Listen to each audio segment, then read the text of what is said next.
corner, James Kilgannon.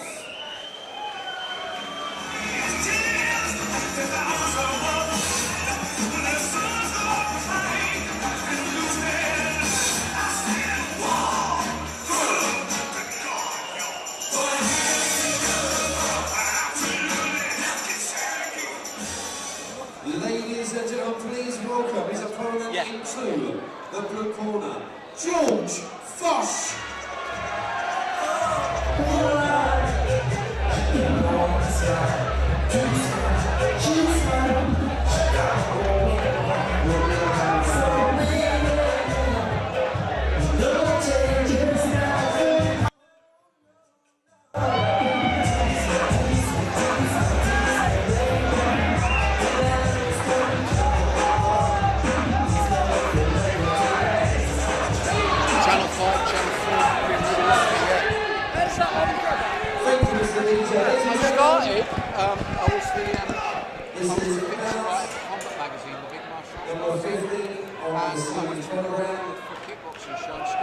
This is scheduled for 4 2-minute rounds for the super middleweight Southern Area title.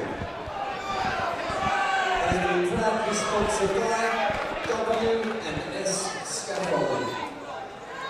Please welcome firstly Boxing out of the red corner, representing the ringside gym, James Kilgannon. And his opponent across the ring, Boxing out of the blue corner, representing the Legends Boxing Academy, George Fosh. 4 2-minute rounds. The referee, Mr. Edward Smith. Right, we're back here with the EBA for another title fight. This is the Southern Area, over 4 2-minute rounds of action. James Kilgannon, the ringside gym in the red corner. George Fosh for the Legends gym, well supported here in the blue. So 4 2-minute rounds this time. And Legends brought a lot of fans with them here tonight, Richie. They've had great support, and George looks nice and confident, and he's a southpaw. You can see that straight away, and he's got a solid stance there. Looks like he knows what he's doing. Yeah, tight guard as well for James Kilgannon, and he'll need it. It's often, southpaws can often throw an orthodox fighter. Took the words out of my mouth. I was just about to say he'll need that tight guard with a left-handed opponent. And the advantage for the southpaw, obviously, is 99% of the time they know what they're facing, an orthodox boxer. Yeah, I think they probably look at most orthodox boxers, especially if you're a boxer. I think the way to beat a southpaw sometimes is to fight them, because then it's anyone's fight. It doesn't matter if you're left or right-handed. Then if you're in a fight, who throws the most and lands the most is going to matter. You can box with a southpaw, but some southpaws know that they've got that advantage and they'll box slick. Oh, having said that, just as you said that, that left hand, that southpaw left hand landed twice on James Kilgannon. 2 in a row, and he felt them, he acknowledged them.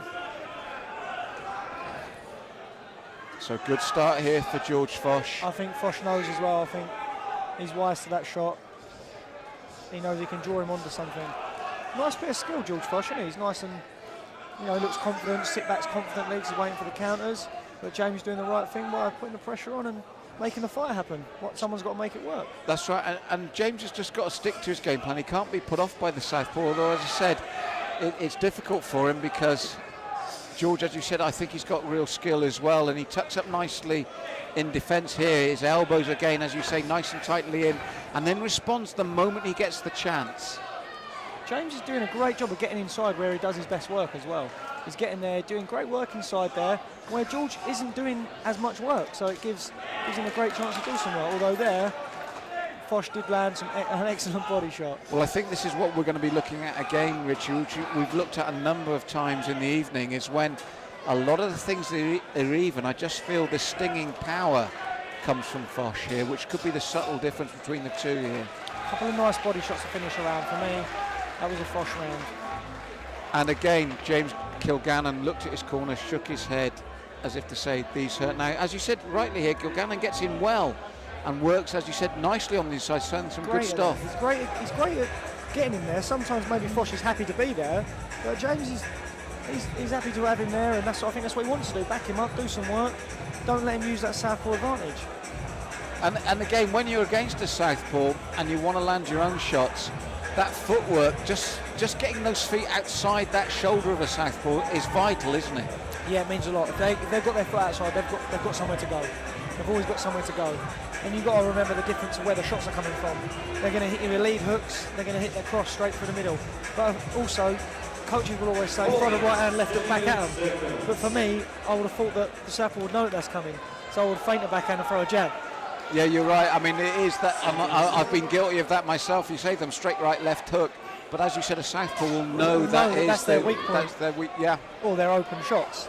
And you might notice, if you look at Fosh's left hand, most fighters will keep their hands next to their face. The southpaw maybe keep it in front of his face, ready for the backhand, and the right hand will stay next to his face. May sound silly, but the same, but opposite. For me, against a southpaw, this is a much better start, though, from James Kilgannon. Whatever his corner said to him, he went back to the corner shaking his head. He certainly not come out like a man frustrated, really took it to George Fosh at the opening of this second round. It's a cracking fight. As long as he can maintain this, he'll give himself some great success. Sometimes you need to be told, don't worry about his power, don't worry about his speed, you've got to get through that. He's going to hit you that hard and fast, whether you work or not. So you can choose to lose and get beat up, or you can choose to have a go of it. And he's chose to have a go of it. And it's made a big difference, you're right, Richie. He's come back a lot more confidently. He's going to hit him hard and fast, whether he likes it or not. So go out there and have a go or don't have a go. And he's chose to have a go. And he's come out a lot more positive in this round. And again, I like his foot placement. I like where he is in comparison to the southpaw, putting nice body shots in as well. He's gritting him teeth when he's taking them shots. I can see him biting down on that gum shoulder as he takes them shots. Fosh still looks nice and comfortable, being slick, but he's took some big shots in this round. Took them well, of course, but took some big shots.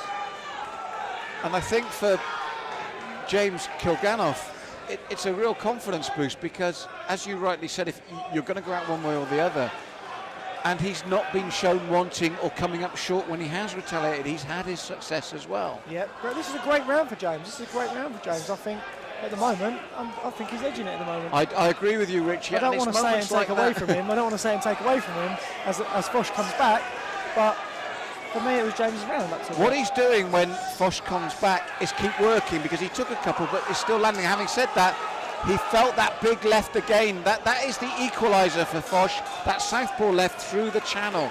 That last surge may have brought it back for Fosh. So, yeah, we spoke earlier about how you can wait till the end of a round to nick a round. Did Fosh just do that very convincingly? Quite possibly. What Kilgannon did this round, whether if we look here, whether he won it or not, he stayed trading with him. So rather than let Fosh get up that head of steam, he comes back again. That's what he did well in this round, was even when Fosh got those good shots in, as we see here, Kilgannon doesn't wait too long. He comes back again. So whether he won it or lost it, it was a far closer round here in the second. Yeah, he made it. I think he came out strong. Whatever they said to him was the right thing to say, and he did the right thing.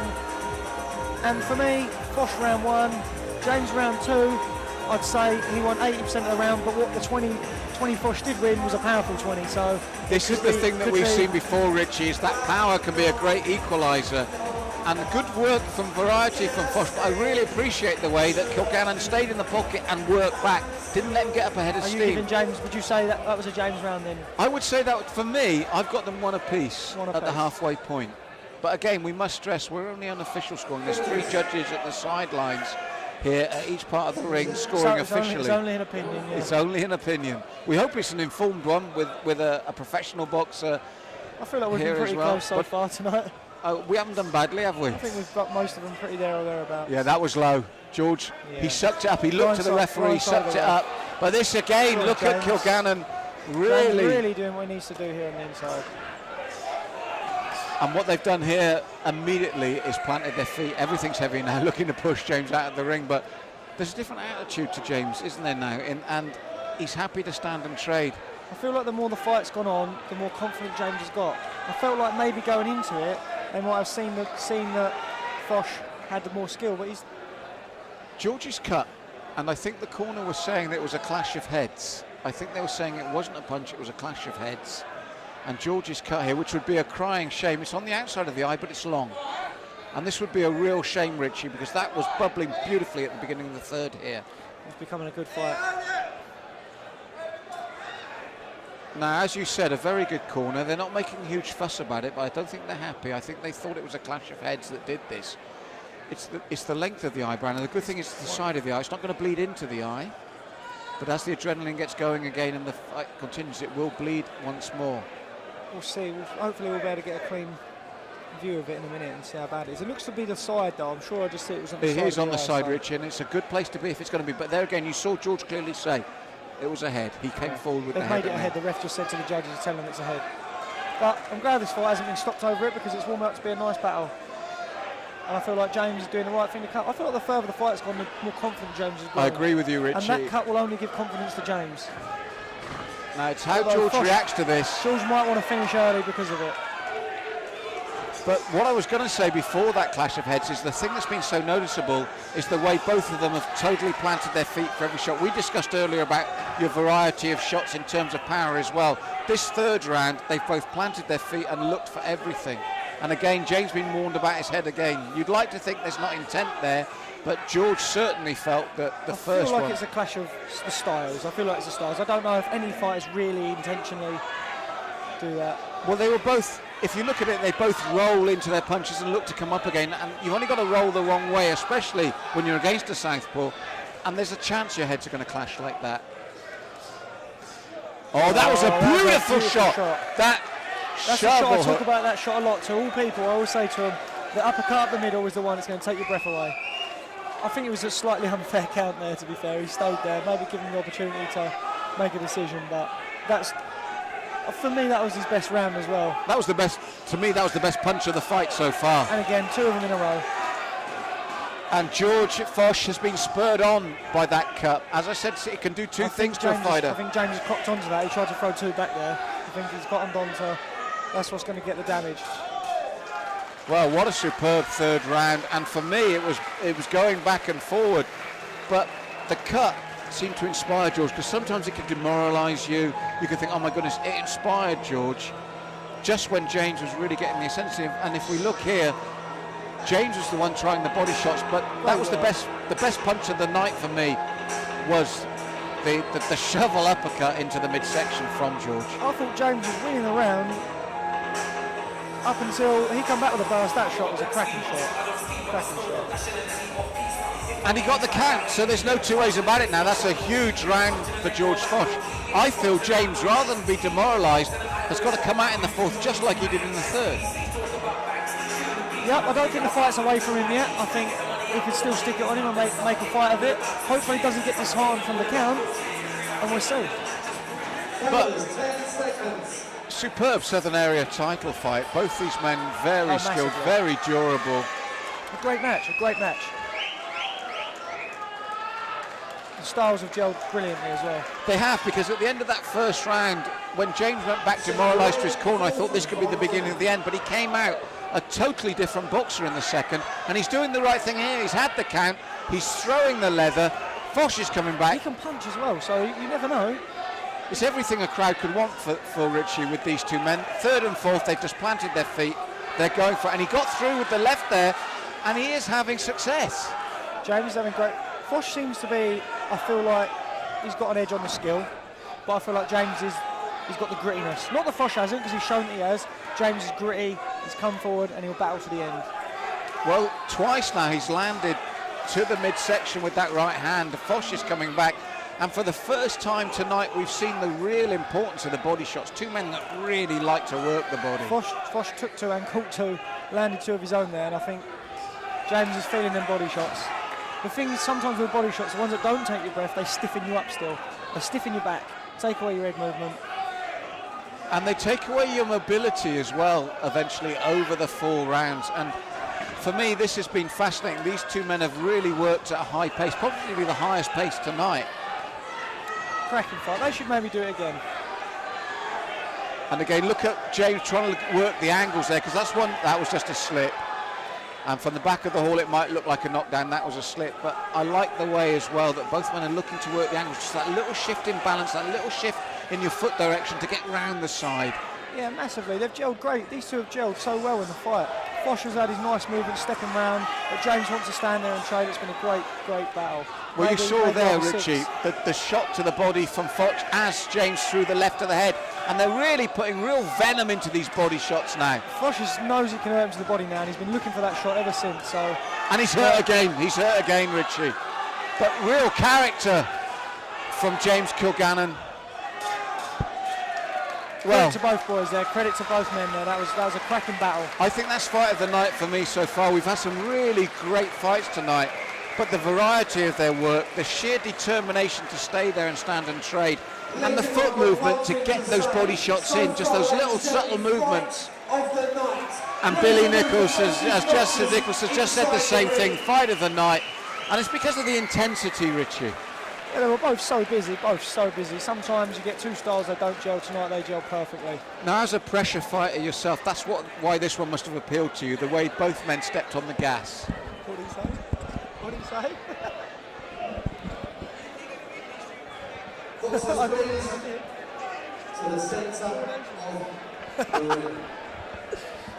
So, with that count, we believe that George Fosh is going to take this title, don't we? I think George Fosh will take that for the count. It was kind of took it away from James that round because he had such a great round, but fair play to them both.